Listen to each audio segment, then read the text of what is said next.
morning! Happy Thursday. I don't know if it's a happy Thursday. It's just Thursday. There's a lot going on and I'm tired. But I'm going to push forward. Which actually is part of this video anyway. Today I want to talk about, a couple of things. One, looking at your past to get an understanding or a better understanding as to what's happening in your present, and to be able to project your future based on these two things. I also want to talk about recognizing law of attraction, because law of attraction is always happening whether you're practicing, whether you claim to be practicing it or not. It's always happening. It's just a part of the universe. And we are always interacting with it. It is something that we cannot stop. So I wanted to talk about that.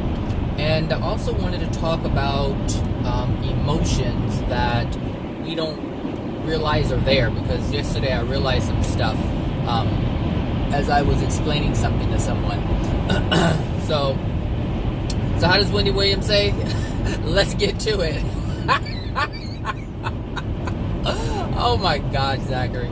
Okay, so yesterday I was chatting with my cousin, and we were having a conversation about movies and entertainment, or the other day, the day before yesterday, and which prompted the video yesterday, which is why Snoopy popped up, because my cousin likes Snoopy. So anyway, she had asked me, mind you, we barely became aware of one another in 2015. That's when I first met my father, and he was basically on his deathbed. So that's how I came to know my dad's side of the family. So we haven't known each other for all of our lives. We just really became, aware of one another, like I just said. Anyway, so she had asked me yesterday, how did I come to move to LA? And that story is a long story. But it doesn't have to be so long. But to me, it's a long story because there's so many events that connect. And I didn't realize that these events were all connected. I didn't realize the law of attraction. I didn't realize the things that cannot even ever be labeled as a coincidence, because the chain of events that had taken place back in my early 20s when I moved here, you just I don't know, you just can't make that stuff up. It's just weird how it happened. So anyway, I think I was 23. I was 23, and this was in August. So yeah, I was fired in August. I was fired from my job, and I worked for this program called AB 2034. And AB 2034 is a mental health program, and there's only I want to say maybe 10 around that number of programs, and AB stands for Assembly Bill 2034, but it was a mental health program designed for mentally ill homeless population. And I worked in my hometown Fresno, and I was with that program for about a year and a half before I was fired. And so when I was fired, it was because I basically wasn't going to, how would I explain that? I was asked to do some things, and I wasn't really comfortable with doing it, and because I didn't follow orders, if you will, I was terminated for insubordination. So that was in August, and fumes coming from that one. And so at that time, I had just moved into, my mother had already passed away. I was raising my brother at that time, and that was a difficult task. At 23, I think he was,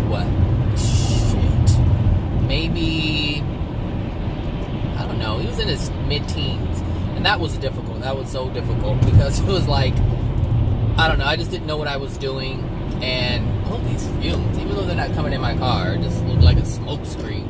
What are you, Transformer? So during this time, there was just a lot of pressure on me, and these are the pressures that I didn't feel, and now that I think back on it, now I know, I had an anxiety attack, and I didn't know what that was. anxiety. That's not something that I ever dealt with or knew about. But I think many times we do have anxiety, we just don't recognize it. We just keep pushing forward, and whatever feeling that anxiety is, it just becomes the norm, or we just become what is that word I'm looking for? We just become immune to the feeling, and so we don't think that there's any problem. So I remember ended up in the hospital, like my chest, I couldn't breathe. It hurt. It just hurt. Like if I bent down, it hurt. Like everything was just hurting. So, and then once I drove myself to the hospital, I just blacked out. That was it. I was out. And when I came to, there were like IVs in my arm and all kinds of stuff. And they were putting little bubbles in my veins to see if something was going on with my heart. Anyway, that's not even part of the story, but it is actually. But so, all this stuff was going on, and my brother finally went. I know my brother. So, like I said, I was raising my brother, and he wanted to hang out with his friends. He wouldn't come home after school. I moved to a neighborhood that had the best schools, which was the name of the town or place is Clovis, and they had the best school system. So I moved there. I was paying rent that I couldn't afford, but I just wanted the best for my brother, and I did all of that not knowing what I was doing. I did it because I thought that's what I was supposed to do. I was supposed to put my brother in the best school. I was supposed to sacrifice and do whatever I can to make sure that he had a good future, but he didn't want it. So all he wanted to do was go out and smoke weed and hang out with his friends, and I didn't know where he was for days. He didn't come home, and because there wasn't a will, he became property of the state, basically. And so he had a social worker, and I was like basically a foster parent. And so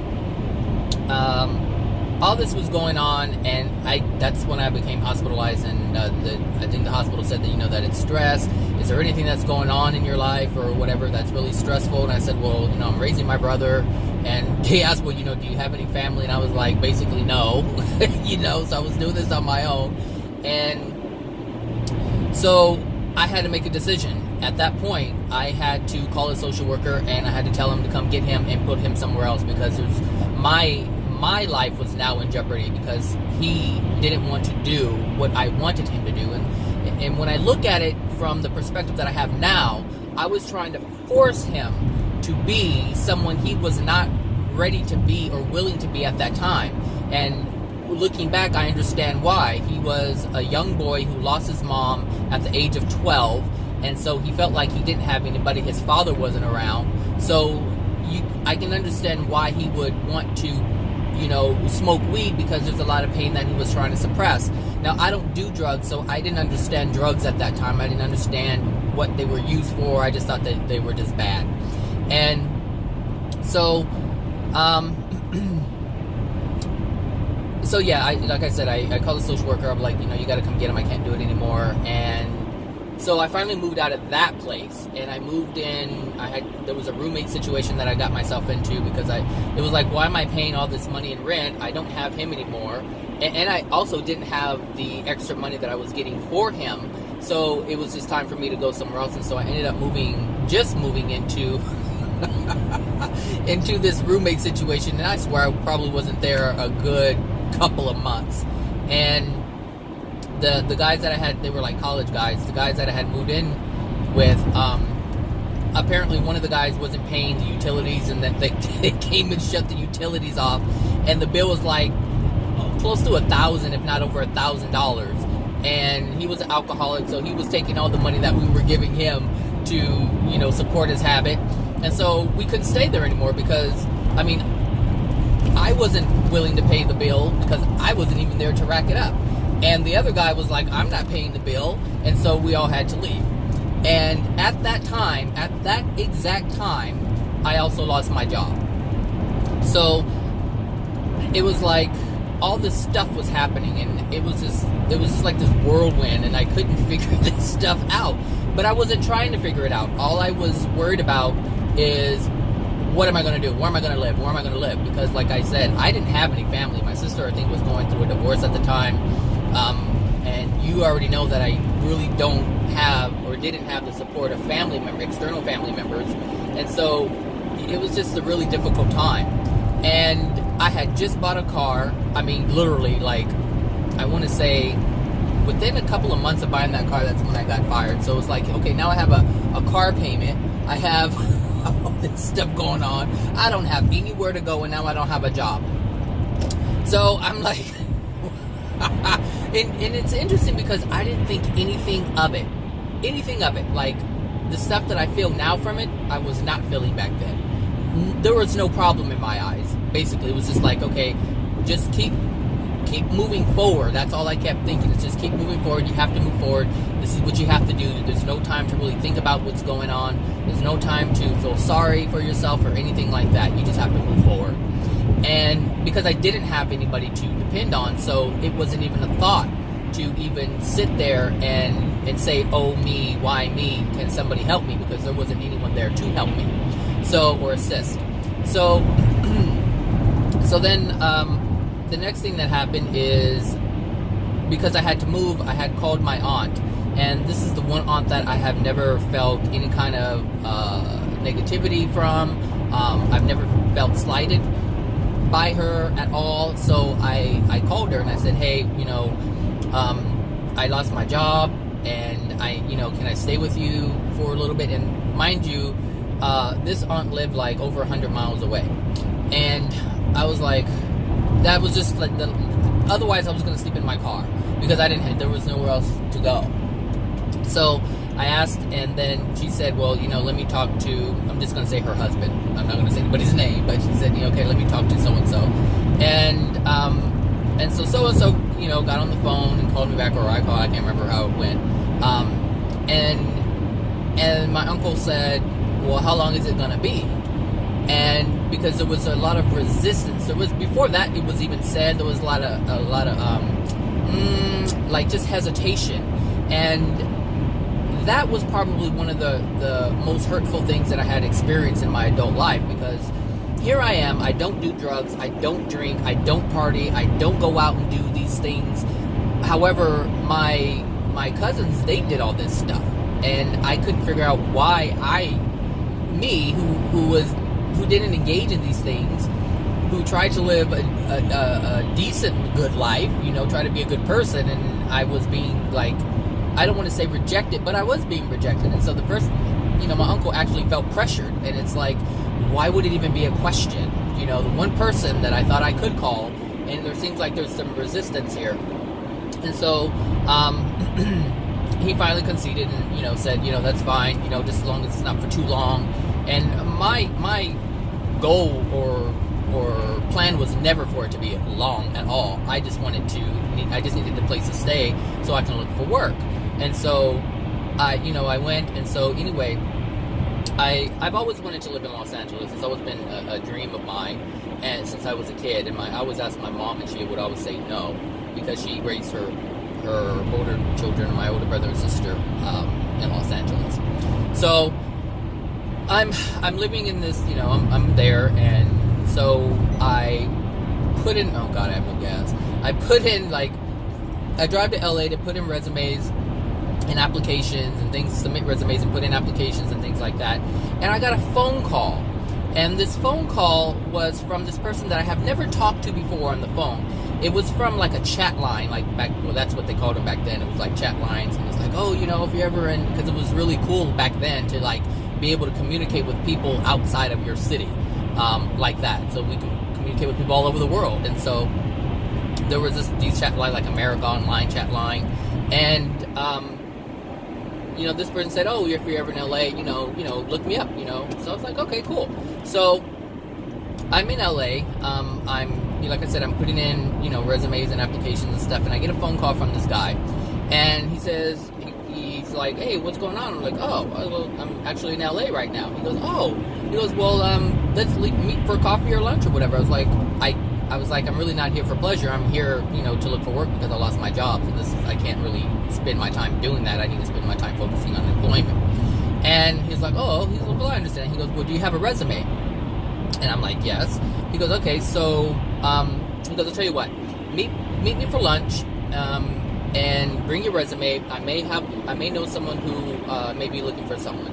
I was like, oh, okay. So we met in Beverly Hills and we had lunch. That was my first time in a vegan restaurant, by the way. I didn't know anything about meatless food. So we do that, and I give my resume. And then a day later, I get a call from him saying, hey, you have an interview on Wednesday. And I'm like, oh, okay. So, mind you, I was in LA on Monday, so Wednesday I have an interview. So I go to the interview. I don't know what it's for. I don't know what it's about, and I really didn't care because I just wanted a job. I didn't care what it was. So, so I get to this building. It's a big old building, and I didn't write down the person's last name. I just wrote down the first name. And I walked in. I was like, I have a 9 o'clock interview appointment with this person. And it was the person's first name. And the security guard was like, do you have a last name? And I was like, no, just the first name. And he was like, man, he was like, John, he was trying to think. And then he said the person's last name. And I remember there was a G in it. And I was like, yeah, that's it. And so I go, he's okay. So, he calls the receptionist and he says, there's a Mr. Bradley here, to see, so-and-so. And then the security guard said, go to the second floor, down to the, into the hall, go to the executive office. I was like, oh, okay. So I go, and then, the secretary greets me and says, oh, Dr. So-and-so will be with you momentarily. And I'm like, okay, thanks. And I'm thinking, doctor? I'm thinking, doctor? What do these people think I know how to do? I was nervous. I was like, I really thought I was wasting my time. I'm like, I'm wasting my time at this place. I'm like, a doctor? It didn't make any sense. I was like, why would a doctor want to be hiring me? I'm like, I don't know any medical terminology or anything like that. I don't know any medical anything. So I meet with the doctor. The secretary calls me in and says, okay, Dr. So-and-so will see you now. So I sit down, and you know how there's like a name plaque, and on that name plaque was President CEO. And I'm thinking, you gotta be kidding me. I'm like, what have I gotten myself into? I'm like, okay, first, doctor, now the person that I'm meeting with is the president CEO of this company. And I'm thinking, usually, human resources does the interview, things like that, but I'm meeting directly with the president CEO, and I'm like, I'm nervous, I'm frightened, because I don't know what the hell's going on. And all this time, I'm thinking, I wasted all this gas coming all the way out to Los Angeles, for this interview, and it's not going to yield anything. It's like I'm just wasting my time. I could be, putting in resumes and applications elsewhere. So I'm meeting, we're talking, and, he's asking me questions, and, I need to get over here and out of the way, and I'm running out of gas. Like, this is just too much this morning. I'm just telling you. So I'm meeting with, the president CEO, doctor, and he's asking me questions, and he says, I see you have experience with, he asked me everything. He asked me what happened in my last job. I told him exactly what happened. I was very honest and truthful about it. And he said, I see you on your resume, you have experience with AB 2034. He goes, tell me about that. That was my last job. And so I told him, I said, I started from, when the program first started. So I helped put things together. I helped start it up, implement the different, things that needed to be in place, medical records and all that stuff. And so after saying all of that, he says, well, I have an AB 2034 program, and the director needs an assistant, and I think it would be beneficial if you met with him. So at this point, I'm thinking, what are the odds? Because I told you there was only about 10 of them in this whole state of California. Now, what are the odds that this is happening? Anyway, let me continue. So he calls the director on the phone, and the director, takes a while to get to the building because he was not in that building. So he comes along, and he meets with me, and he asked me basically the same interview questions, what happened at my last job, things that I did. And then when he asked me, what happened at the last place, and I told him I got fired, I had used my supervisor's name. I said, it was this lady named Michelle. And he said, Michelle, this sounds familiar. He goes, I knew a Michelle. And then he goes, go ahead, I'm sorry to interrupt you. So I kept going, and he said, what's her last name? And the last name that I gave him, he was like, no, that's not her. Then I kept going, and then he said, what was her last name again? I said, you know what? She just got married. So her maiden name is, and I said the maiden name. And he goes, I know her. And he goes, yeah, I know her real well. She used to work for me. He goes, I had to let her go for insubordination. Can you believe that? I didn't even know what to say. I mean, like, it wasn't even registering as much as it's registering now. But it's like, I just couldn't believe it. I couldn't believe it. So, and the reason why, this story is very significant to me is because all these different things that were taking place put me where I am today. All that stuff that I talk about is because of being here in Los Angeles. It's because of all the things that I have experienced that pushed me to even seek out the things that I know today. I do not believe that I could have been where I am right now if I had stayed in Fresno. I don't think I could be here right now if my mother was still living. There are many things that take place in your life, and I'm not going to say that they happen specifically for you, but they happen in a way to help you in your progression. And I didn't realize any of this stuff was happening back then. Like, what are the odds that the one time that this guy calls me, I'm actually in Los Angeles, and this guy's in Los Angeles, and we've never talked before. And what are the odds that he would know someone that is hiring? And what are the odds that he would know someone who's hiring that has an AB 2034 program when there's only about 10 of them in the whole state? And what are the odds that I would be working for the man who fired the lady who fired me? What are the odds? I'm telling you, the things that happen in your life are there for a reason. They happen for a reason. And when they're happening, we don't really see the meaning of it. And this is why I wanted to say, talk about looking back on your past, because when you have a new perspective in the now moment, it now gives you another chance, the ability to look back on your past and put the pieces together. Because this stuff was happening before I even knew what law of attraction was. But law of attraction was happening, whether I knew about it or not. It was happening. And I was being moved into different places on purpose. And it was for a purpose that I had no clue was even present. But there are energies, there are entities that are outside of my current perception that are at play. And they're working and moving things around because they can see the bigger picture. And so whether it's celestial beings or God or your guides or guardians, they have a bigger view, a broader scope as to what you are here to do and what your gifts are and all these different things.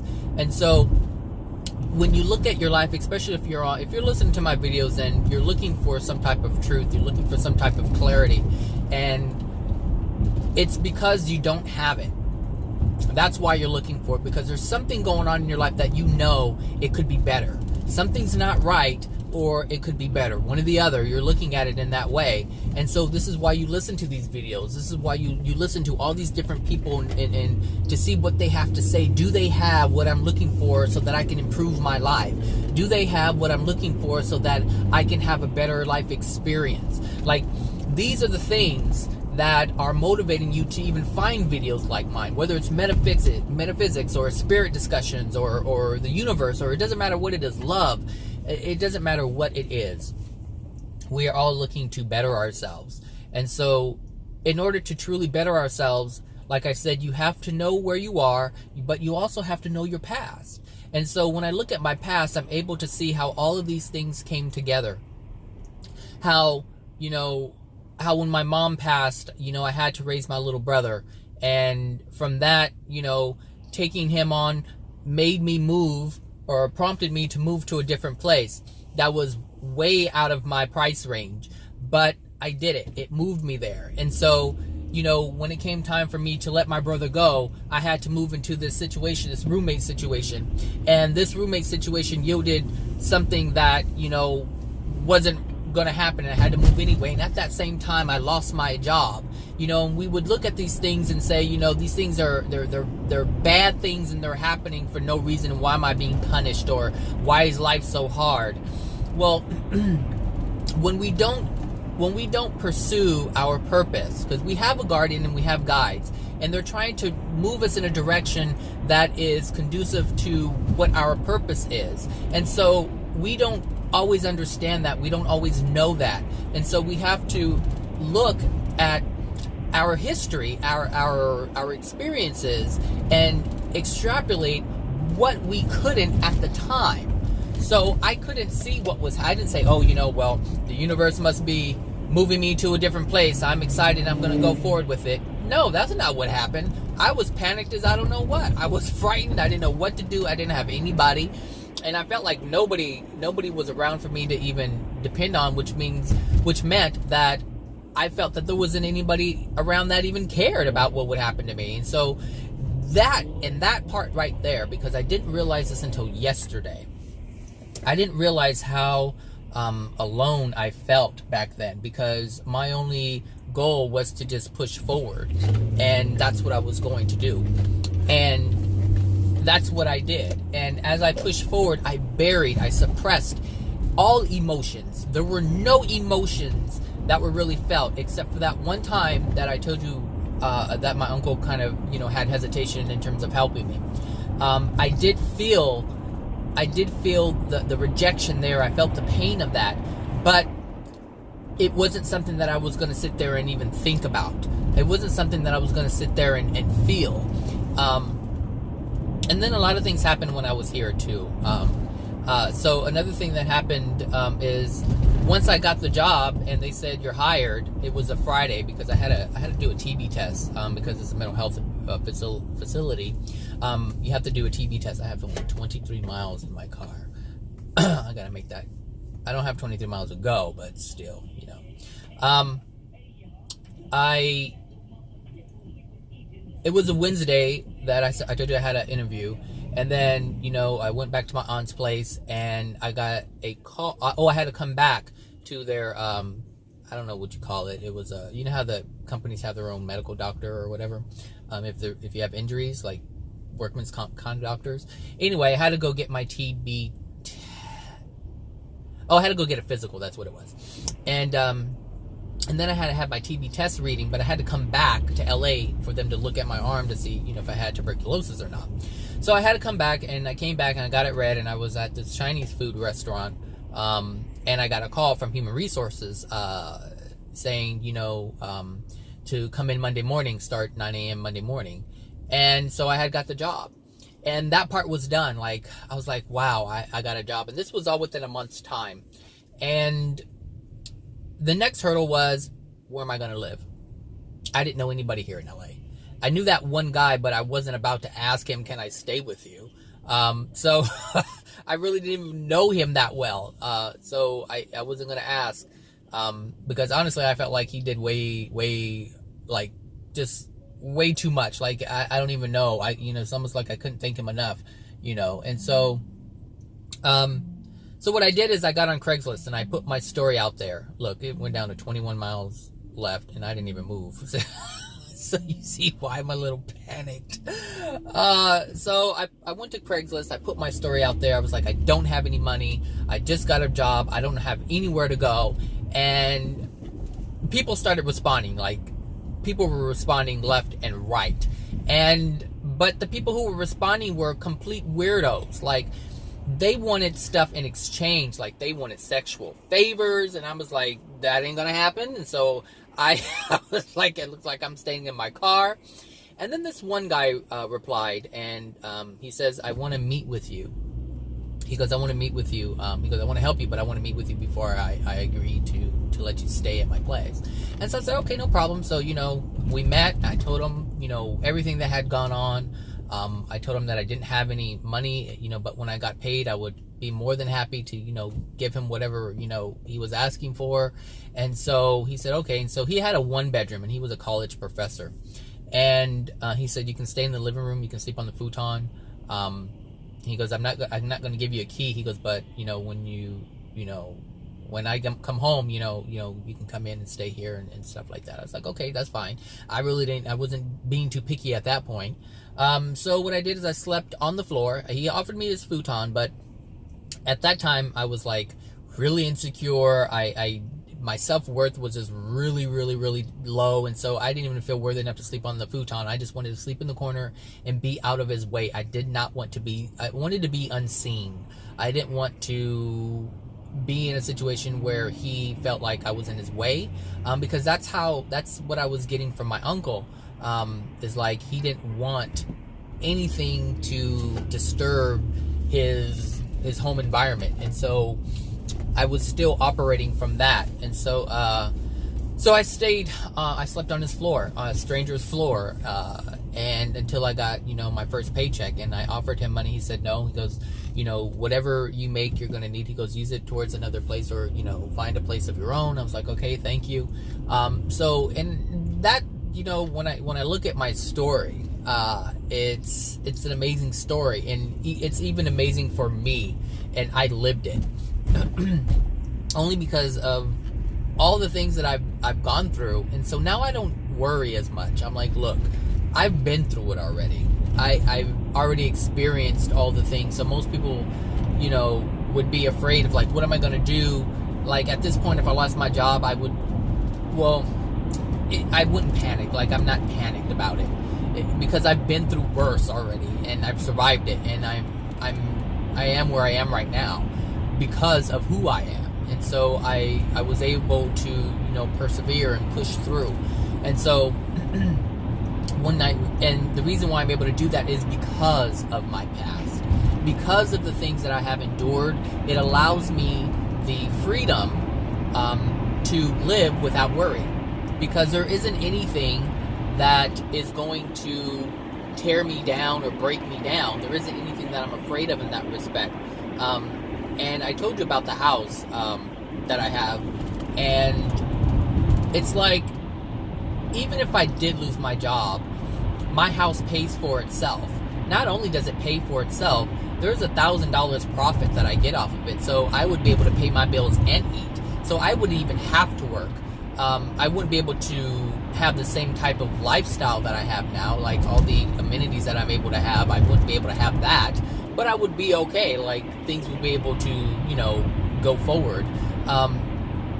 So I wouldn't be in that position of ever being homeless, I don't believe. However, there's a sense of freedom that I have, and I accept my past. I don't see it as this bad, tragic experience. It just is my experience. And even though I was concerned and worried back then, I know that there is no reason to be concerned and worried, because everything worked out, and everything will always work out. I have a belief that it will. I don't have the belief of being worried all the time and wondering, if this is going to happen or that's going to happen. I just know what's going to happen. And now that I'm aware of my soul, I'm aware of why things happen. Like I can look at my life and I can see what my thoughts were, what my feelings were, what my emotions were, what my soul condition was back in the day. I know why all of these things happen. But when you look at it, when you really look at, the things that I had gone through, I understand that they weren't bad events at all. They were putting me in a place that I needed to be for everything else to happen. Because every time I moved to a different place, or the universe put me in a different place, something else was connected to that event. There was a job. I'm living in a city that I have always wanted to live in. I have a house that I didn't have to really pay for. I didn't have to pay for it at all. And when I say that, it's like I wasn't given some raggedy house. Like this was a completely newly renovated home, and everything was brand new. Roof, floors, electrical, everything was just brand new. So when I say I was given a house, I wasn't just given a fixer-upper. Everything was already done for me. Even the landscaping was just done. So, when I look back, I may experience some things that I feel are negative, but they're really not negative. And I really have no gas in my car. Can't be speeding. It's fumes. Oh my gosh. At least there's still a 22. At least it didn't go blank yet. Anyway, but when I look back on everything that has taken place, I look at the law of attraction events, but not just law of attraction events. I can see the connections. Everything was happening as it was supposed to happen. Turn my cruise control on. I'm not messing around. Everything was happening the way it was supposed to happen. And I'm very grateful. I'm thankful. I don't judge it. There's nothing to judge because everything has worked out. And there's a lot of things that have worked out in your life. And if you look back on where you are now, maybe you're in a place where you feel like everything's falling apart. But I guarantee you, everything that is happening in your life is for a bigger purpose. And there's a lesson in every single thing.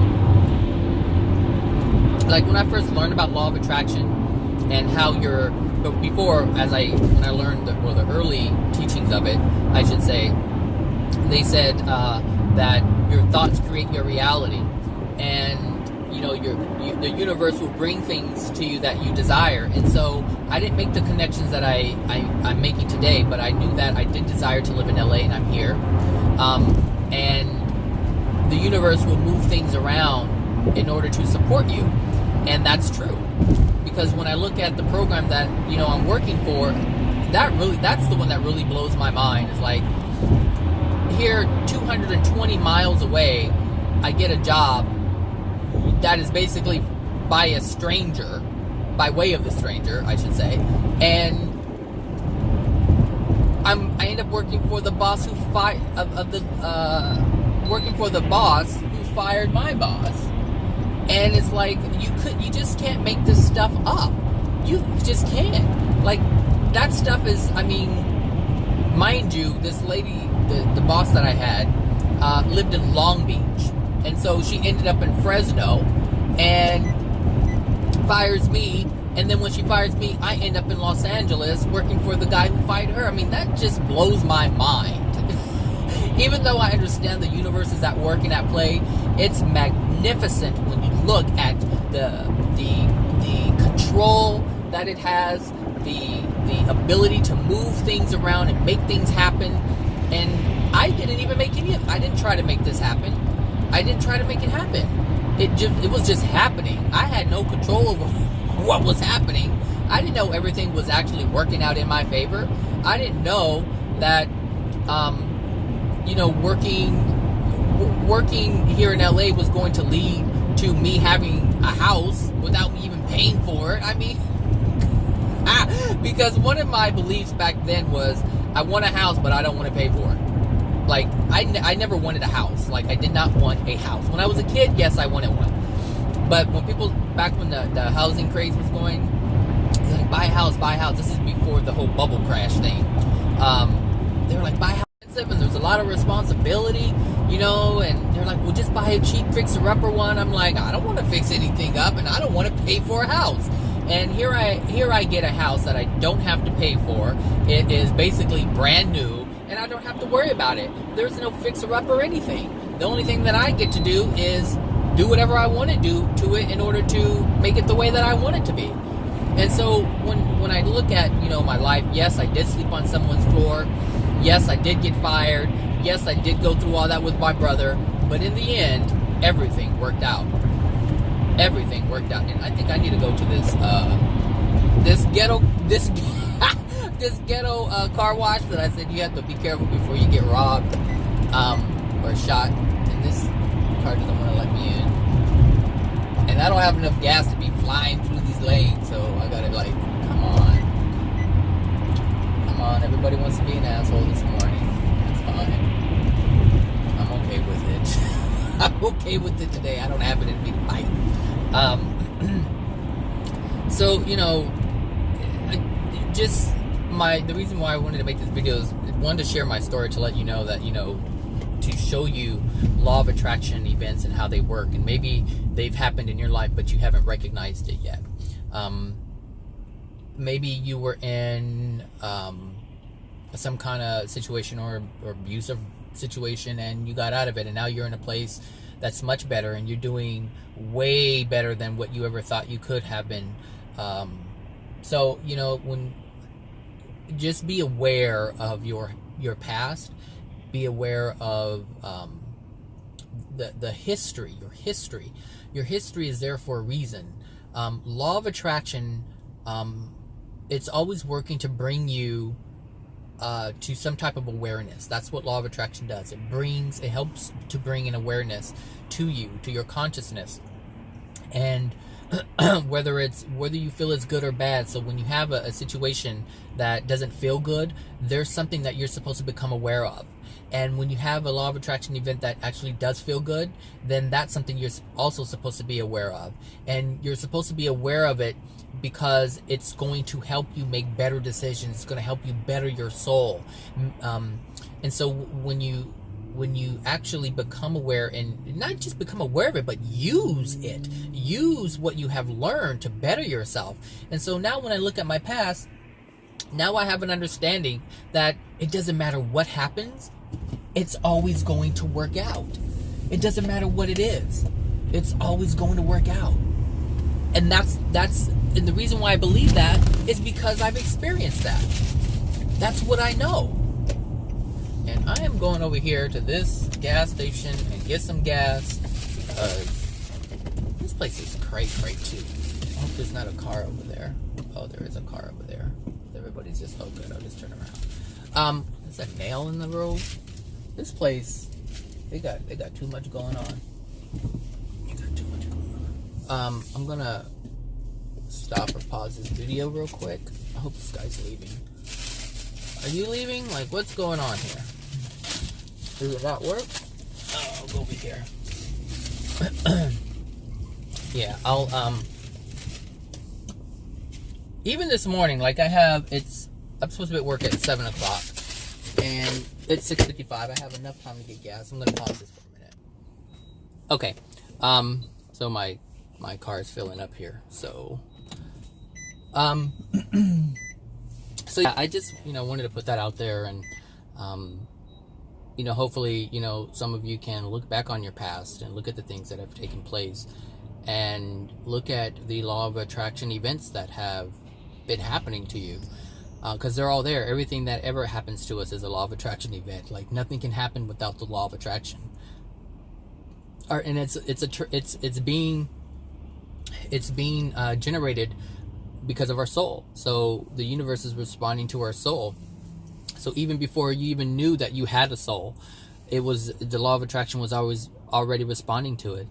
And so if you had a messed up childhood, a painful childhood, it's only because your parents had gave you their emotional injuries, and they're good things too. And so you, as a child, you had your desires and things like that, and the law of attraction was responding to that, but it was also responding to the things that your parents gave you.